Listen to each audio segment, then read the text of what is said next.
పెద్దరికంగా చెప్పారనుకోవాలా? లేకపోతే వాళ్ళు చెప్పిన మాట పెద్దరికం కాదనుకోవాలా? ఈ మీడియా, సోషల్ మీడియా యుగంలో ఎవరి మాట వాళ్ళదిగానే ఉంది. ఇదివరకు చెప్తే ఆ పెద్దాయన ఏదో చెప్పాడులే, లేకపోతే చాదస్తంగా చెప్పాడులే అనేవాళ్ళు. ఇప్పుడు తిట్టిపోయడము లేదా కొత్త చర్చకి తావివ్వడం జరుగుతుంది. ఏంటయ్యా విషయం అంటే చెన్నైలోని national law university vice chancellor అమ్మాయిలు షార్ట్స్ వేసుకుంటే అబ్బాయిలను రెచ్చగొట్టినట్టుగా ఉంటుంది అంటూ వ్యాఖ్యానించుకొచ్చారు. దీని మీదన అమ్మాయిలు తీవ్ర ఆగ్రహం వ్యక్తం చేశారు. వీసీ వ్యాఖ్యలు తమ వ్యక్తిత్వాన్ని, గౌరవాన్ని కించపరిచే విధంగా ఉన్నాయంటూ యూనివర్సిటీ ముందు ఆందోళనకు దిగారు. ఆ అమ్మాయిలకి అబ్బాయిలు సపోర్ట్ చేశారు. వెంటనే వీసీ క్షమాపణ చెప్పాలని డిమాండ్ చేశారు.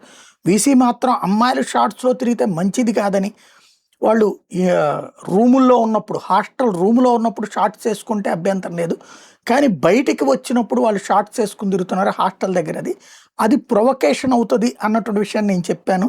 ఒక తండ్రిగా అమ్మాయిలకి సలహా ఇస్తే తప్పేంటి అంటున్నారు ఆయన.